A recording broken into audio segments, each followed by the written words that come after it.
কথা দিলাম এইভাবে চাল কুমড়ো রান্না করলে সবার খুব পছন্দ হবে। প্রথমেই আমি চাল কুমড়োটাকে কেটে নিয়েছি আর কড়াইতে জল গরম করে ওই চাল কুমড়োগুলোকে একটু ভাপাতে দেব। অল্প একটু নুন দিয়েছি।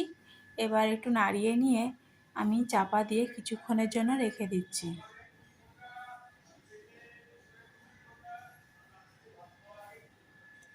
বেশ খানিকটা জল বেরিয়েছে। এখন আমি একটা ঝুড়ির সাহায্যে ছেঁকে নিচ্ছি।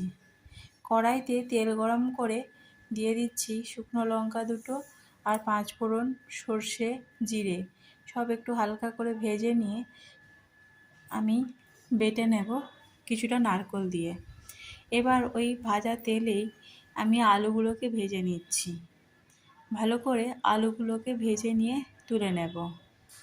এখন ছেঁকে রাখা ওই চাল কুমড়োর মধ্যে বাটা মশলা, নুন, চিনি, অল্প একটু হলুদ না দিলেও চলে যায়, সব একসঙ্গে দিয়ে ভালোভাবে আমি মেখে নেব।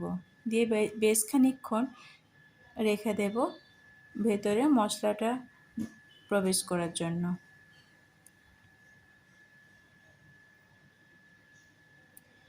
এখন আমি ছাদে চলে এসেছি আমাদের টবের কারি পাতা একটা ডাল নিতে।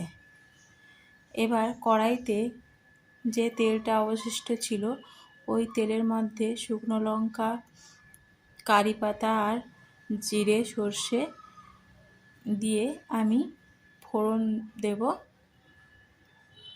এবার এর মধ্যে মেখে রাখা ওই চাল কুমড়োটাকে দিয়ে দিচ্ছি।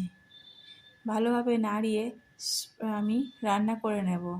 এখন ঘি আর একটু দুধ দিয়ে ভালোভাবে নাড়িয়ে নিয়েছি। রান্নাটা আমার কমপ্লিট হয়ে গেছে।